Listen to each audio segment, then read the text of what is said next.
Hello, everyone. Nightmare here, and this is Whale FM's Fireside Chat with Artists. In this show, we talk about everything and anything art and crypto in the NFT scene with designers and creators alike, otherwise known as non-fungible tokens. My guest today is Ishita Banerjee, whose SoulCurryArt weaves stories of people, time, and our interrelationships as humans and each of our unique journeys through abstract, modern, cubist expressionism. Ishita, I'm going to have you explain that to me in a little bit, but first, thank you so much for coming on and with speaking with the whale community today. Thank you so much for having me, Nightmare. It's such a pleasure to be here, and hello to everyone who's watching. Yeah, no, I'm really, really excited to have this conversation with you because a little bit of an abstract of my own. I often go through Twitter and, just keeping tabs on some of the artwork that's out there and what's happening, had come across your stuff and had, had saved it in one of my tabs as things I would frequently look at, both from an interest in the art that you're doing and just personally, right? Like maybe I wanted to grab a piece or whatever, and I was following you. And then there was a lot of different movements and things happening over the past couple of weeks. Likewise, I saw you pop into the whale community and I said, oh, that's cool. This is an artist that's literally here with us already. And I think it was in the work in progress room. You had shared some stuff that you were doing and shared some opinions with some of the other artists doing stuff, and likewise had dropped some links into our room that we have for artists to share links as well. And so this is happening over the course of time, and I'm saying, hey, we think your stuff is dope. That's great. That's cool. And then all of a sudden I see a lot of momentum occurring, to me at least, in what seems like over the past week or so, and just a lot of things just having you on the forefront and having a lot of success. So I wanted to first of all congratulate you. Awesome to see. Love to see that, especially someone that's embedded with us here and really a member of the community. And secondly, definitely wanted to get you on to talk to you and learn more about you as an artist and what you do, and share it with the community that you're a part of.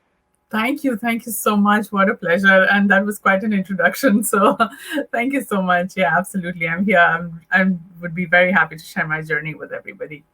So, for anyone that's not familiar with you or your art, can you tell us a little bit about yourself and walk us through your background and journey to where you are today?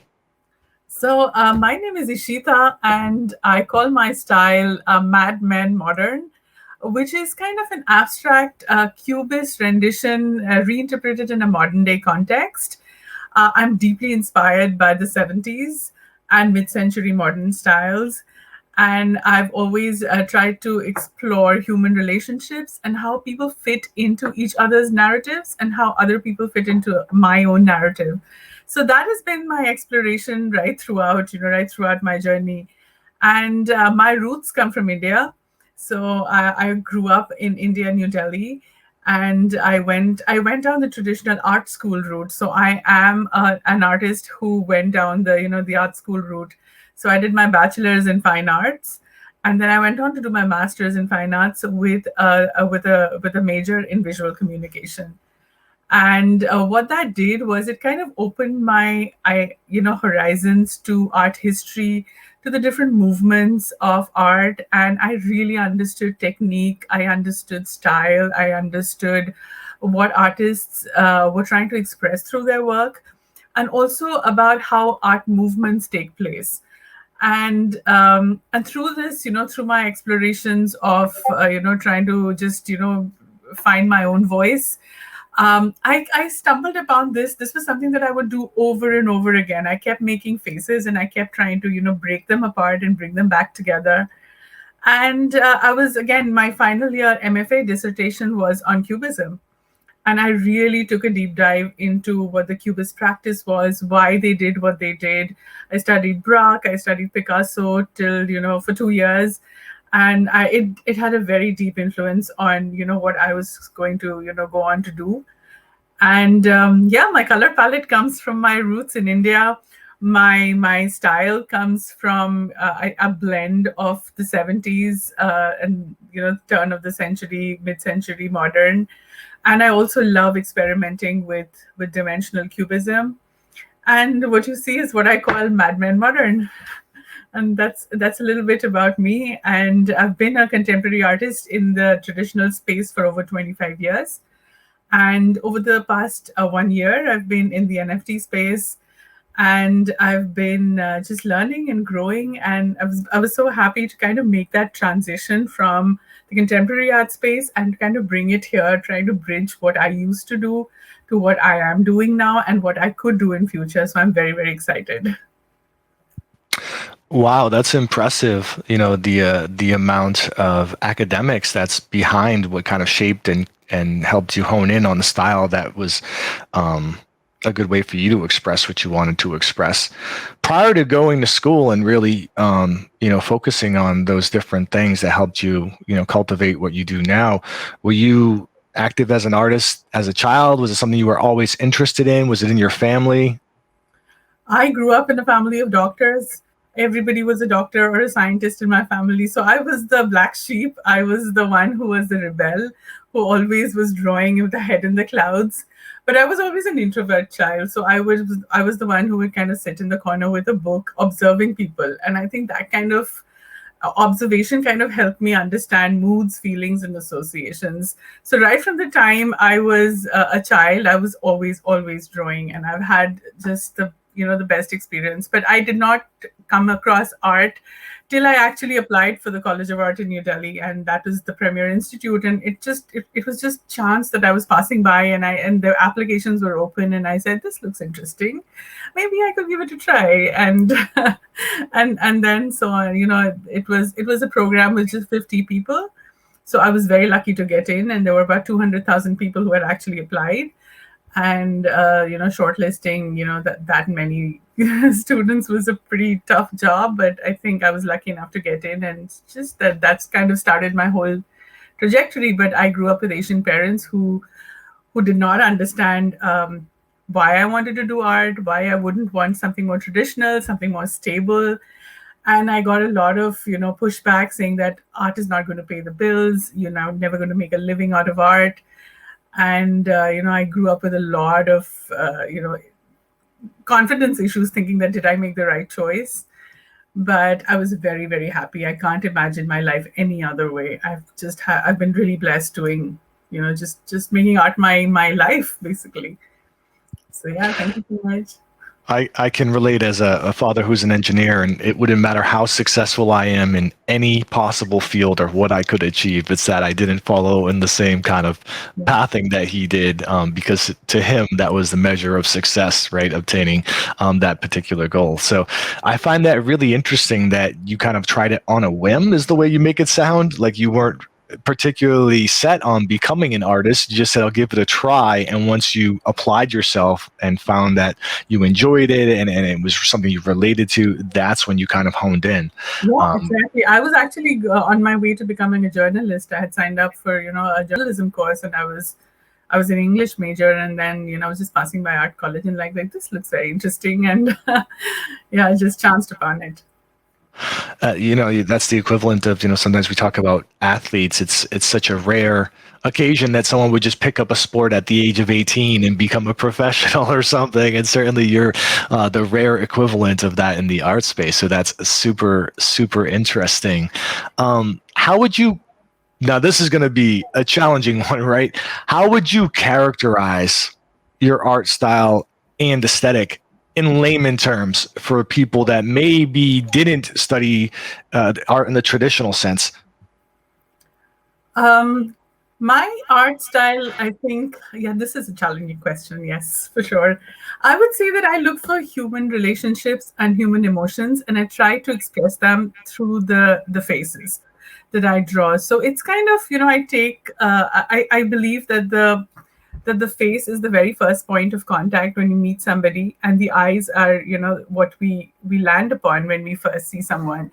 So the eyes kind of express every human emotion that there is, whether it's anger, love, longing, loss, disappointment. There is these slight nuances that make the facial expressions change.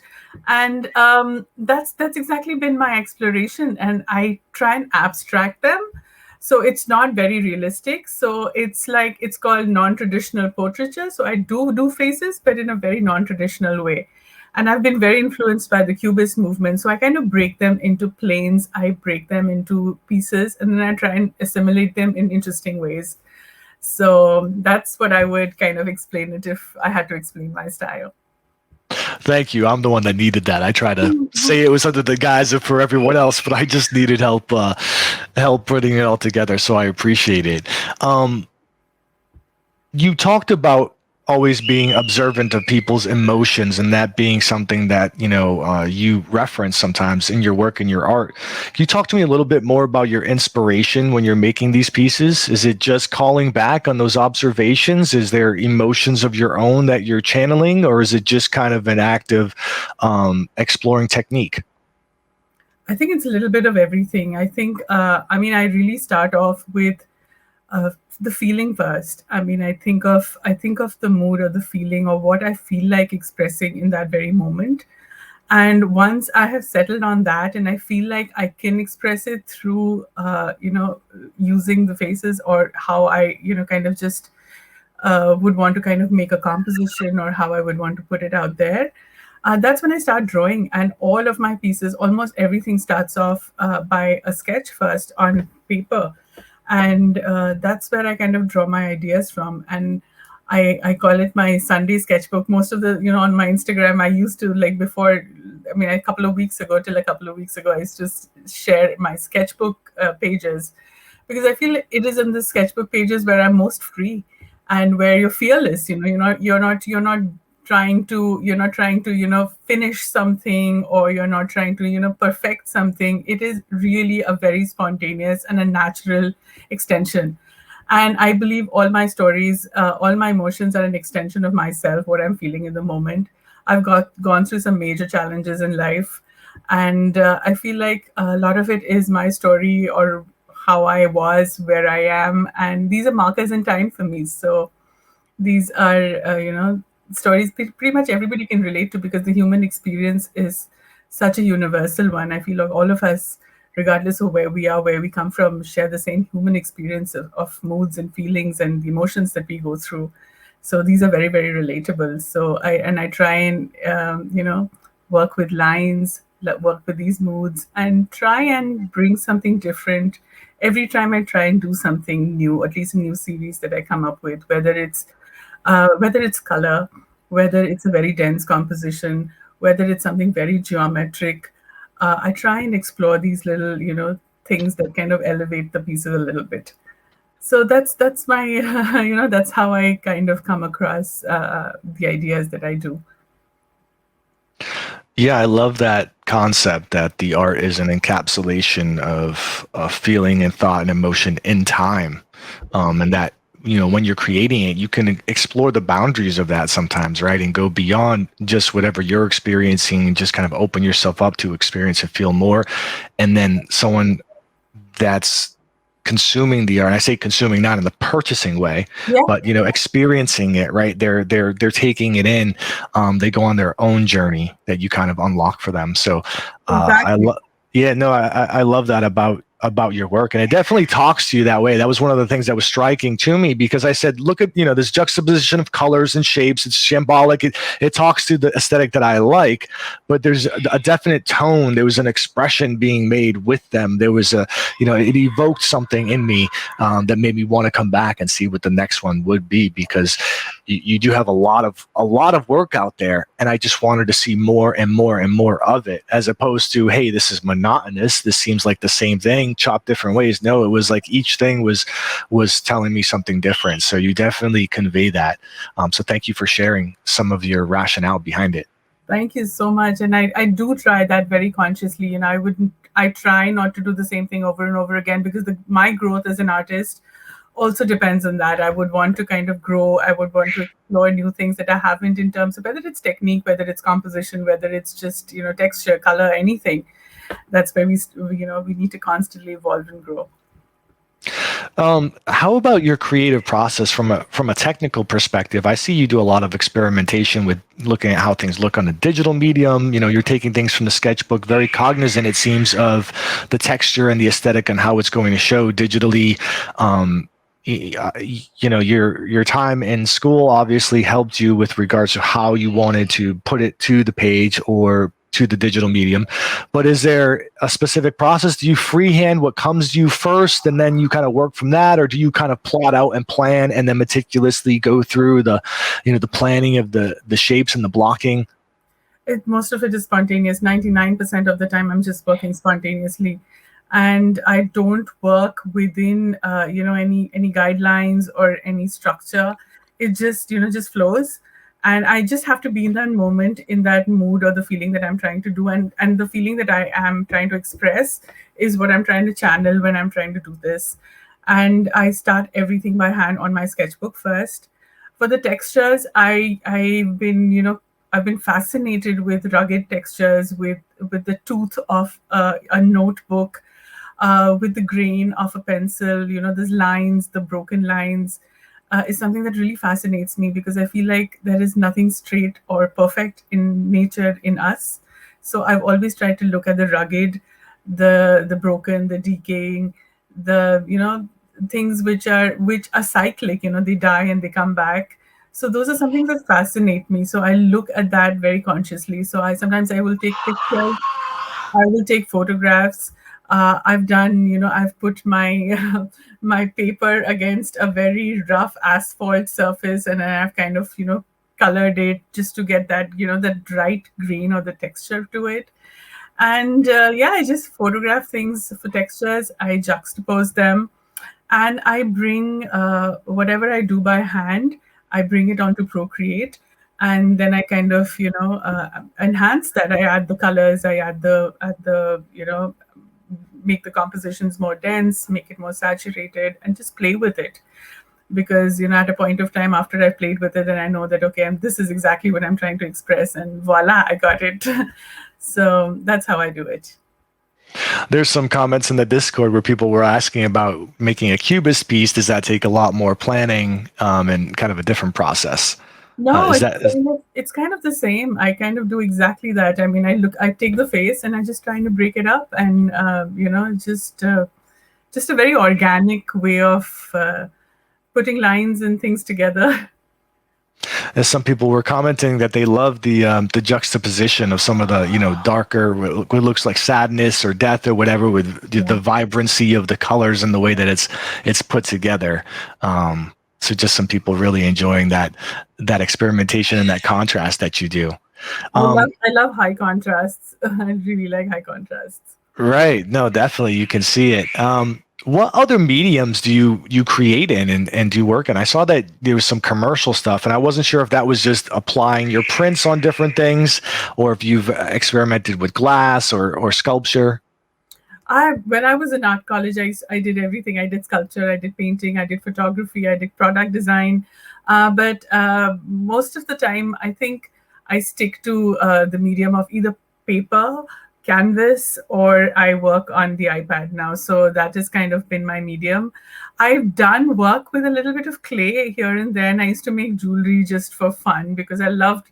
Again, it's all about the growth and all about being tactile and touching things and finding textures. So I've been dabbling with a little bit of collage techniques as well, old newspapers from the 70s and the 60s that I've been collecting, and I love the worn and the faded look that it has. And that's it. I've just been playing with music, with shapes, with colors that are kind of out of the box. Like, for example, what you're seeing right now is not part of my real the repertoire of colors that I normally gravitate to. But for this, I really wanted to step out of my comfort zone, and I chose a very different kind of a color palette for this, and I was very happy with how it went. Yeah, and it seems like a lot of the comments you had on Twitter and your socials where people were excited every time you put some variants on there and they can see something cool coming from you that once again introduces some experimentation. They get very excited about it. So you're successful as a contemporary artist. How did you find your way into crypto and the NFT art space? I started hearing about it again, like the early part of this year. I knew about crypto, of course. We did invest in a little bit of Bitcoin in 2017, And that's it. I completely forgot about it. But it was during the pandemic last year that I started hearing murmurings about NFTs, and I was kind of intrigued. But I did notice, over the last couple of years, that a lot more people were asking me for digital art. They would kind of ask me, reach out to me through my website and say, do you do digital art? We want to print maybe wallpapers, or we want to commission something specific for our company, that we would really like it on a digital format rather than a physical format, which kind of got me thinking about maybe this is the future, maybe this is where we are headed. And it was early February, when where everybody heard of Beeple, and then kind of piqued our interest. And I landed up on Clubhouse one day, and that's it. I landed up in a room which had like 300 people, and I couldn't get on stage, but I was very intrigued by what I was hearing. And I came back, and I didn't leave after that. I kept coming back over and over again.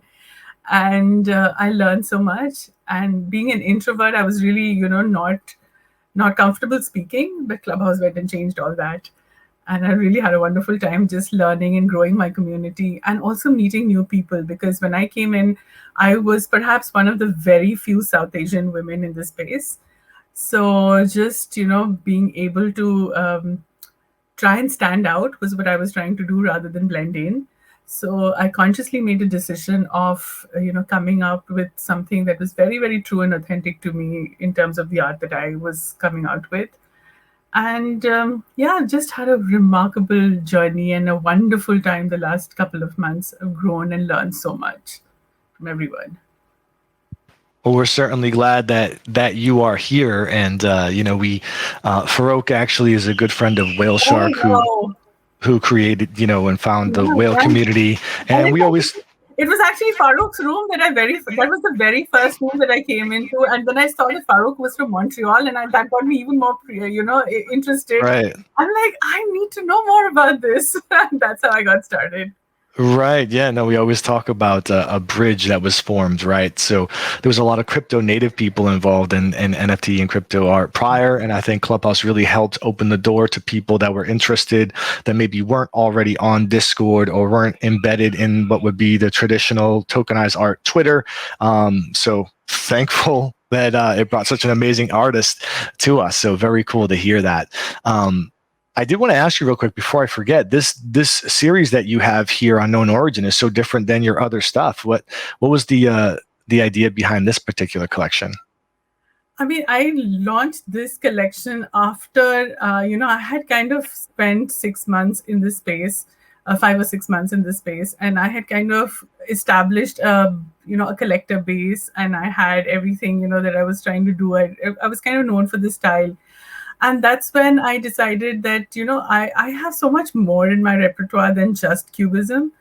And I wanted to come out with a little more of the darker side of me, because I feel like, that's who I am. I have so many different sides, and the Cubist side was just one part of it. It is a big part of it, but it is just one part of it.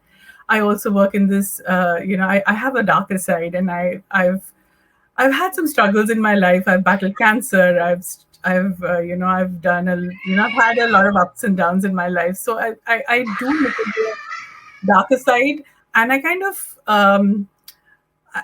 try and straddle both sides of it, because I don't want to be, pushing back one side to make the other side flourish. I love embracing both sides of it, and I love bringing this collection out, which was both a bit of a risk, but I loved it. I loved how free it was. And there was this time when I just couldn't stop making these pieces. And I actually made 8 of them, but I released only 4. And I'm still working on the next, the next couple of them. So I'm definitely going to be coming up with more of this in future. Now I'm really hyped up because I'm a big Skull Collector fan. You may or not be familiar with Prob Cause and his Scully's project, so I was sure to scoop a few. And he's actually creating a Skull DAO where they're going to try to collect a lot of Skull artwork. So I may suggest, if he's not already aware, of your works. I may suggest it after I have my opportunity to get, which will be a super dope one from the next 4 that come out. I'm so hyped up to have heard that. But yes, this is amazing, and so glad that you continue to share with us your journey and experimentation and kind of calling back on those different emotions.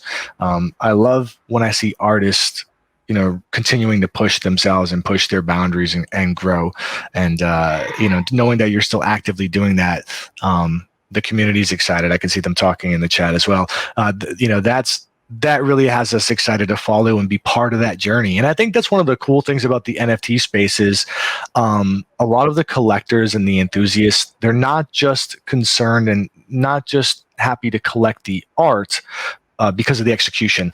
They're happy to support and be part of the artist's journey and become a part of that. And that new level of, interactivity and being able to really have a different type of relationship with the artist is just been so empowering, both for, the fans and the collectors as well as the artists. Absolutely. I mean, and I've had so many doors opening up just through meeting the collectors that I have. I have some really invested collectors who've got sometimes more than 40 pieces of mine. So you can imagine just the level of support that I get at times. And there are people who've just bought their first one, and I'm absolutely so grateful for that. And it's just, I can't thank them enough. I get so much feedback. I get so many questions. I have this exchange with a lot of them. They really love seeing the trajectory. They give me suggestions. Maybe you could try this next time. Maybe you could. This is a subject that they like, and they would want to see me do something on that. That gives me so many ideas that I probably wouldn't have come up on my own. And I'm so grateful to that. I'm so amazed by that as well. So. A big shout out to every single one of you guys who are watching and supporting artists like myself here. So you found your way to the space in the spring, or maybe late winter, when things kind of got busy on Clubhouse and NFTs were on the forefront of the news. Now you actually have your own Discord server, right? I'm still building it up. It's still I'm so busy that I don't really get time to be very active on it. But after November, that's where my focus is going to be. I'm actually planning to do something really cool. I'm going to be doing workshops and live drawings and, maybe do very interactive sessions. I'm not much of a, art is something that you really need to do with everybody. It's not something that you can talk about more than you can do. So I would love to, actually take people on the journey while I'm working and, have that interactive in exchange between the people who are part of my Discord, and I want to get everybody in my community there and do something really cool.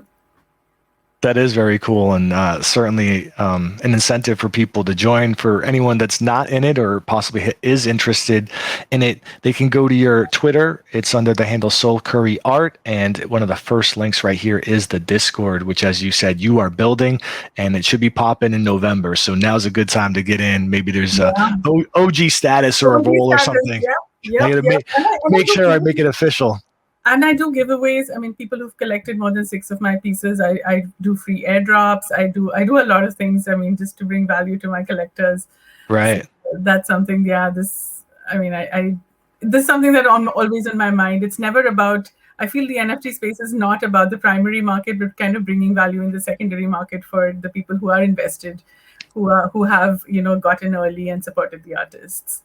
Right. I'd love to come back to that in a little minute, and a little bit your thoughts on kind of the mechanisms and the best way forward to present yourself as an artist. But I wanted to get to the fact that you would come in not long ago, really learned the culture of the NFT space in addition to being a super dope artist.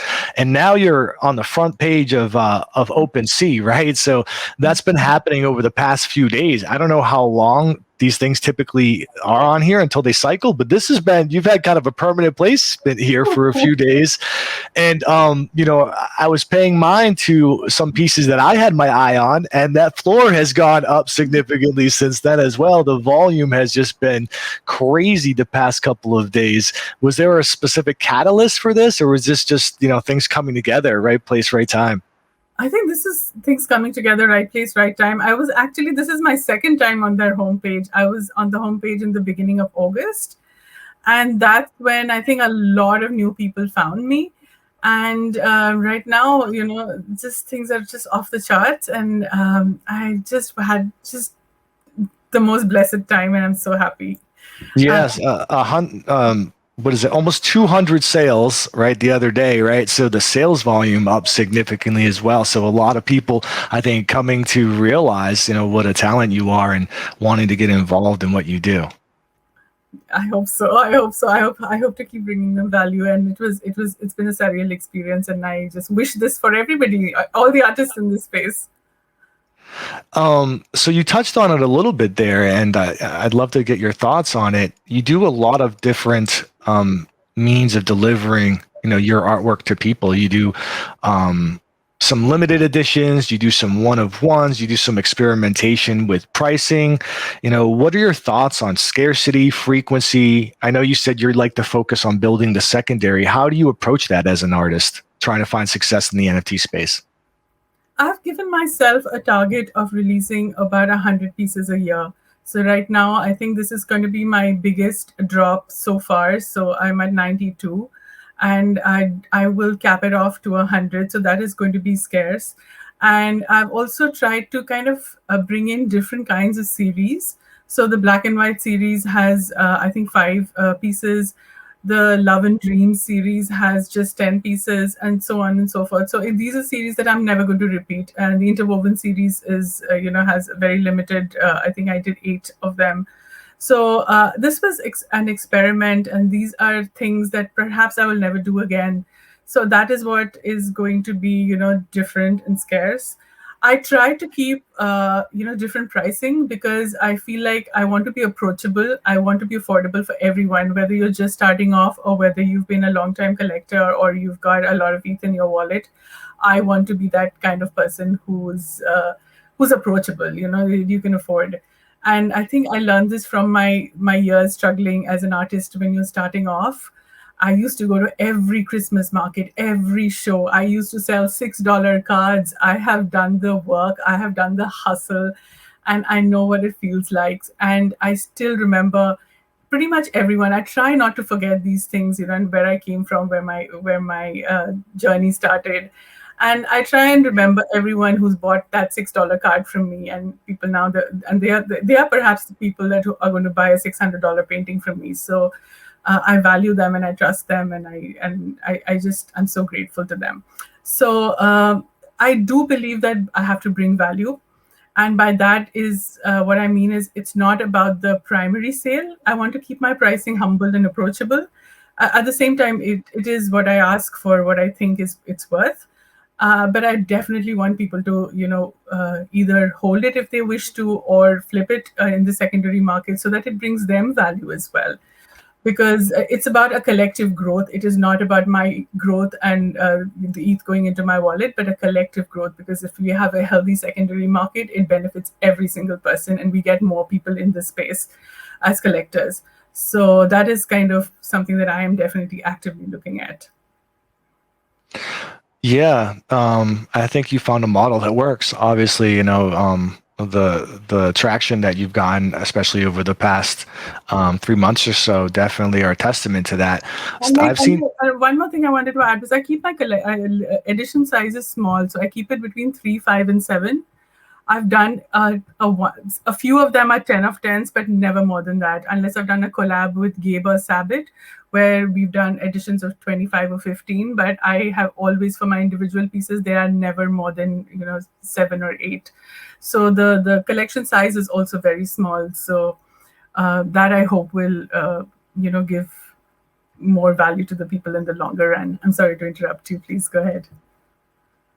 No, that's fine. And you kind of just mentioned what I was going to talk about. There's some artists that I love that are still trying to find their way and what methodology works for them, because certainly there's not one size fits all, and everyone has different value propositions and what they're trying to accomplish with the pricing, right? Some people are literally trying to make a statement with the pricing, right? There's a famous artist that a few people in the space may know that made a piece called The Unsold and put it for $1 million, right? Like there's people that try to do different things, but there's an artist that I follow that I'm interested in, and they're putting out things that are like, an edition of 70 to try to make it really affordable. And, and then there's clamoring on, hey, would I still want to obtain that because it's such a large edition size? And so I don't know. I'm not an artist, and I certainly don't have any advice as to what is right or wrong, but I'm always interested in getting perspectives on what is working for people, because a lot of times in our community, as you know, we have other artists that are coming to Whale and say, hey, I'm trying to get this to work, and I don't know if I'm priced too high, I'm too low, what's the value perception of it? So thank you for sharing kind of your approach. Yeah, and I also try to approach every platform differently. So when I'm doing something on Foundation as a one-of-one, I look at it in terms of bringing audio-visual experiences, or whether it's animated pieces. So I try to do more of those things on Foundation, so that I can justify the price that I'm commanding there. It's also one-of-one, versus I try and do more of the editions on OpenSea. But I've been getting a lot of demand for people who wanting one-of-ones on OpenSea. So I've also done both. I wanted to keep it approachable. I'm also on another platform in Southeast Asia called WazirX, and I was the very first artist to be a spotlight artist on WazirX. And I put out some of my biggest works, and these have sold for some of the most astronomical sums in India. And I was on the in the newspapers there for having sold out my entire collection there. And it was a pretty amazing last couple of months, and it's just wonderful experience. I have nothing to say. And I just met my collectors there who are so invested, and I also got to onboard a lot of people from the South Asian community. So I kind of became I don't even know how to say. I don't want to call myself a leader, but I sort of became like a spokesperson for the Southeast Asian community. And I've been able to, because representation matters. And when people look like you, sound like you, diversity matters. And people find it easier to ask questions when there is somebody like me out there, especially for people who are just starting off, who are still confused, who just wonder how does their art fit in. And that's where I come in. And if they reach out and ask a question, I'm always there to answer and help as much as I can. And support comes in many forms. It doesn't necessarily mean a purchase, but support comes in, helping people when they're a little confused, or, a share or a like or a retweet or a support in any way, so it matters. And also as artists, one of the main things I've always realized in my long career has been artists want to feel heard. Artists want to be seen. Artists want to be acknowledged. More than the sale, I think that is what matters the most. And I try and make a conscious decision to see and acknowledge at least the people who I've met and I've touched. So, yeah, I hope that. Absolutely. And these pieces here are fire, by the way. My goodness. No wonder you set records. These are amazing. But, you talk about representation and both as a woman, and a person of a varied culture that isn't always represented in the rooms. Did you find that there was an obstacle to getting your voice heard, or was it more welcome because of it, or was it agnostic? It wasn't really an issue.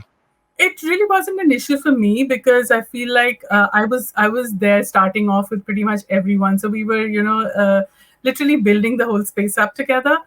But I think there has been a little bit of, once the space started growing and a lot of people started coming in, and sub groups were formed where everybody has their own community now. The African Americans have their own community, the Asians have their own community, and so on and so forth. But because we started early, there was a lot of cross-pollination. So I was in the African rooms, I was in the Latin American rooms, I was in a lot of rooms, and then kind of we all became friends. So it became a larger than ourselves kind of a thing, and that's kind of helped us. When I go to everybody else's room, and vice versa, when they come to my rooms or my community, we are so welcoming, and we learn from each other. We learn so much from each other, and the support has been incredible. But it wasn't an obstacle at all for me. I just, the obstacle was because I was an introvert, so I wouldn't speak up. It took me a little bit of time to really warm up to the space and actually start speaking up. But yeah, now I can't shut up. And we're glad that you're here and doing it. So thanks to that environment that kind of fostered that. I find that interesting because people that came recently have have different experiences than people that were in the traditional, what you would call NFT space prior to Clubhouse, which was a lot of avatars and Mhm. anonymous, names and figures. So always interested to hear perspectives on that. So thank you for sharing. Um, and one other thing I did want to make mention to you, I noticed in the press prior a couple of years, there's some stuff that you had been speaking out and advocating for artist rights, especially with regards to theft and things of that nature. It looks like that predates the NFT space and what you're doing here a little bit, but I just wanted to talk to you. It seemed like that was something that was important to you at that time. It still is. I mean, it was early, I think last year when I started noticing, some of my works being plagiarized and being sold on Amazon, and at least my physical works, the ones that I had done, being sold on Amazon and through AliExpress without my authorization. I had no idea this was happening. And the more I started digging in, the more, everything led back to, these companies that AliExpress was fostering, and there was so many companies, and it was such a daunting task trying to get them to take it down. And that's when I started, really delving into copyright and IP issues. That even though my pieces were registered in Canada where I am, and I have registration certification numbers for each of my pieces, because I went the extra mile, because I this is an artist's worst nightmare, right? Being plagiarized and having copies of their work being sold everywhere. So I went the extra mile, but that doesn't help. If there are bad players in the market who want to steal something, they will find a way to do that. So I started, I started taking the, reaching out to them, and then the press started covering me. And these works are still out there. I take down one company, another one crops up, another one crops up. They will, they take these and they'll flip it horizontally and they try and sell it. And they sell it for like ridiculous amounts, like $5, $10. And it just breaks my heart, because this is my life, and you feel violated when this happens. And even yesterday, I mean, after all this is happening, just because I'm on the front page of OpenSea, there were like five fraudulent accounts, even using my picture, using everything that cropped up. OpenSea was very quick to respond. The minute, the people in the community started sending me pictures saying that this looks like a fraudulent account, they're using your work. I reached out to OpenSea, and within minutes they took them down. So they responded really, really fast. But at the same time, this is a very big, prolific problem. And one of the reasons I got into NFTs was exactly that. I wanted the provenance. I wanted that proof of authenticity, and I wanted my name to be there as the creator, so that if any contentious issues happened in the future, that I had proof on the blockchain. Right. Yeah. No. And having that immutable ledger certainly helps, but it doesn't prevent it entirely. Right. But Yeah. hopefully we can respond quicker, and we're smart as a community for the most Oh part. yeah. Oh, yeah. Unfortunately, some people, I knew just yesterday on a pretty prominent drop, were duped just because they were excited and something, propped up quick. But we can respond quicker than Amazon most likely, and get these things taken care of. We just got to stay vigilant. And the good thing is, it seems like as a culture, we understand that, and we're, Yeah. more and more people are learning that and able to suss it out. So thank you for your advocacy on behalf of all artists, really, on what you're doing and continuing to doing and bringing attention to that in the NFT space. Oh, Um, thank you so much. one, a couple of comments, and I had it on here as a question for you, but there's been a couple of comments with regards to it already. Is your work in the metaverse? Any plans to bring this into a greater environment, not just where you would be able to display it, but possibly something that was custom for one of the platforms, or a wearable, interactable? I would love to. I would love to explore something. This is exactly where I'm going in the future. This is what I want to explore and understand. I don't really understand how it is going to work right now, but I have this, a larger vision in my head, which I think I'm definitely going to take this in the metaverse. And I'm working on a couple of projects that I can't reveal yet, but they are going to be pretty awesome. That's something that's never been done before. So I'm very excited to see how that grows. It's a community project with a lot of people in the NFT community that I'm working with, and we're excited to see how that happens. Yeah, some of this would just be amazing in VR. Yeah. Um, for sure. Now that you've teased us with some alpha, I may try to pry during the course of this conversation. So maybe we can get a little inclination as to what type of thing you're working on over the course of our conversation. You talked about your Discord and having some different opportunities for people that hold X number of things. Certainly, you're putting a lot of thought into the quantity that's going out there and kind of tiers of them. Is there any additional utility being planned for your works? um, because these are fine art pieces, I really still have to understand what utility I can bring, other than, I do want to think about maybe token holders can have early access to physical as well as digital pieces.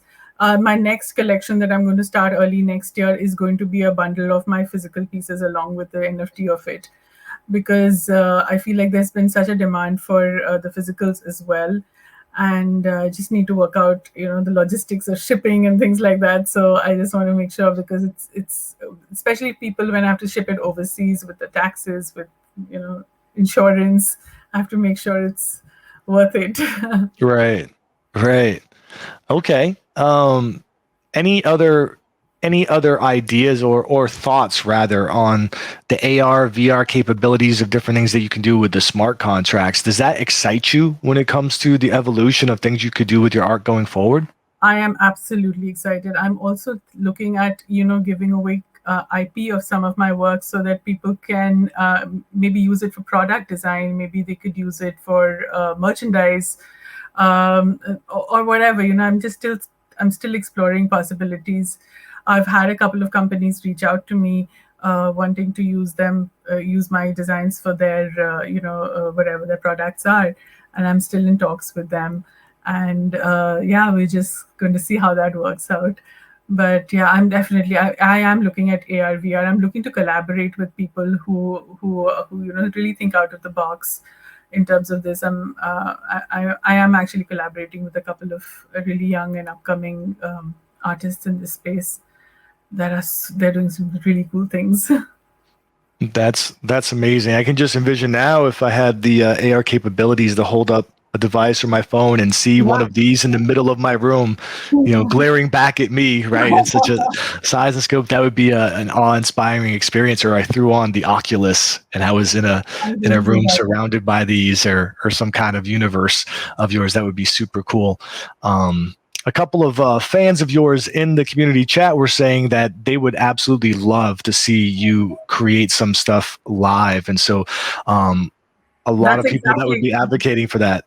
that's exactly the plan. I'm going to do that at least once a week, once my Discord is up and running, once the OpenSea thing calms down a little bit. And then that's what I want to do. I want to actually take people on the journey with me, because that's so important. You feel you're part of everybody's, people who've invested in, they want to see it from start to finish. It's not just about the finished product at the end. It's about the whole thing, whole journey. Definitely. You touched on your collaboration with Sabet, and we've gone Gabe, through a couple of your works that have been collaborations as well. yeah. You want to highlight some of them we could take a look at or talk about the process? It seems like a lot of these people are frequent users of Clubhouse as well. Yeah, Gabe Wise. Gabe Wise was my. We are actually, the very few people. We call ourselves the crypto cubists in this space, and there's Gabe Wise, Tom Fry, Early Worm, and Jason Chambers, and myself. So we are part of the Cubist group, and we just, there's been a tremendous support from everyone. And I was following Gabe way before the NFT space. I mean, because I feel like our styles are a lot aligned and similar, and the aesthetics are very similar. Although Gabe has a very distinct style, and I've always been a huge fan of his. So when we decided to collaborate, it was something that absolutely blew my mind, and it was the most organic, the most fun collaborations that I've ever done. So I just did half of it. I sent it to him, and just Gabe worked his magic. He sent it back, and it was like you couldn't see where one ended and the other one started. It was so well blended together. And it was just joy. It was a joy working with Gabe, and he inspires me every single day. He's one of the most hardworking people in this space, as well as Jason. I mean, they're some of the nicest people I know, as well as Sabeth, of course. Yeah, and I saw what looked like an announcement with this Fishbowl Heads project that you'll be Yes. working with them as well. Yeah, I'm going to be doing a collab with them. So V2K, the fishbowl, the leader is a very dear friend of mine. And when he reached out, I said, of course, hell yes, I'm going to do that. I like that you just want to get in there and experiment and be part of things. Yeah. Any collaborations in the works that are kind of outside of your traditional medium, instead of just the digital pictures, maybe some 3D animations, or I know Very that I've seen some sensible. music incorporated with Tara Naomi. Yes. Anything outside the box that's on this palette for the upcoming? We are doing something with I don't know if you know Cass Vegas. Cass, myself, and a 3D artist Costas. We are doing something. We are actually making a piece which is very 3D, with Cass's original music and my art and Costas's 3D. So it's going to be a three-way collab, and I'm working on that. And I'm also helping an emerging artist from India who's a musician who's got the voice of an angel, and he's releasing his very first original song, and I'm going to be doing the artwork for that. And that's again a collab project, which is something that is like, again, out of my comfort zone. But again, these collab projects have really forced me to think outside the box, and I've really learned so much about myself. I've done collab projects for Blazed Cats, which was a really fun project as well, for something called Alpha Betty, as well as the Fluffy Goodness that Adamastic had done. So it was a piece that I really enjoyed working on. So yeah, you're going to see a lot more of this. I'm going to be working with VR, AR, definitely 3D, and music. Very cool. We'll have to check Rude Moose's wallet to see if she has the Alphabety, the specific one that you refer to, because she only has a few thousand of these collectibles. She's our resident OG CryptoKitty community manager here, who has been in this space long before most of us. So she actually may have it. She may have it. Wow! Oh my God! One of the questions. Go ahead. I also did something called Act So Littles, which I think is I get so many questions about the Act So Little that was that I did. I think they did it as part of a giveaway. I just I enjoyed it a lot because I had never thought of how my art could integrate with something like that. But that's the whole fun of this space. You really don't have to be one sort of an artist. You can just be everything if you want to be. Right. Heather says the axolotls are so cute. Yeah. So I'm not familiar with them, but I'll definitely have to look them up after this. One of the questions that I was DM'd was, if I could ask you, what was one of your favorite pieces or favorite projects or collaborations that you've worked on? It's hard to pick a favorite. It's like asking me who my favorite child is. Right, yeah. But my latest collection that I did, the Love and Dreams collection that I did, which has Mirage, which has Gardens in My Head, and a few of these pieces are really something that I spent a lot of time with, as well as this one called Midnight Daydreamers. I also think about dreams, things in the subconscious, how we the feelings of love, longing, and loss plays a huge part in what I do. So whether it's unrequited love, whether it is longing for something bigger or greater than ourselves, that's kind of what gives us hope. We keep longing for things. And also loss, because I've dealt with a lot of loss myself. And these are feelings that I know very well. And that, just these are some of the pieces that mean a lot to me. Well, I can't have a discussion about your dream exploration without advocating for a possible nightmare piece going forward at some point. I will do that. That is absolutely coming up. Absolutely. I will be watching, and if any of you guys in the community snipe me, I will be coming for you. So heed my warning for sure. Another question I was DM'd is, are there any particular artists that you're a fan of that many of us would not be aware of?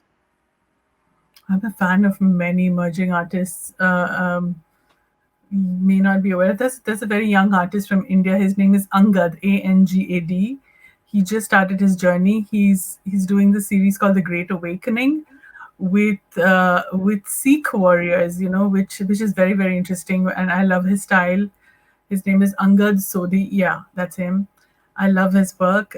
He's a self-taught artist and very humble person.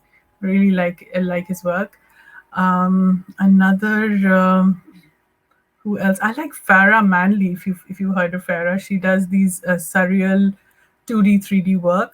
Her work is absolutely beautiful. I'm a huge fan of Farah's work. A big shout out to Farah. And who else? There are so many. I'm like Jimena. I love Jimena. Jimena is very close friend of mine. I love her so much. Well, you know what? Before I attempt to misspell everyone's name and struggle on it live on cam, if you could shoot me a DM on Discord in our DM, I would love to share that with our community as a follow-up so they can actually go and check out some of these artists after our interview.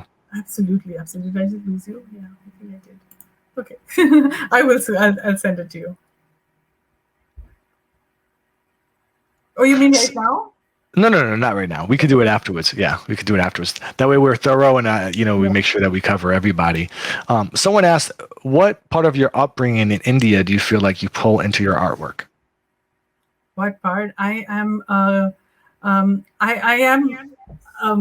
know how to say that. I kind of straddle many parts of India. I grew up in New Delhi, but my roots come from the east of India. And India, as you know, is a huge country. It has so many different states and so many different languages. So I don't speak one particular language. I think in English and I kind of translate in different. I speak Hindi, I speak Bengali, which is my mother tongue. I speak French now because I'm in Quebec. And of course, English is my pretty much my language that I think in. So that is something that has really had an impact on me because I read a lot, and languages is something that I feel is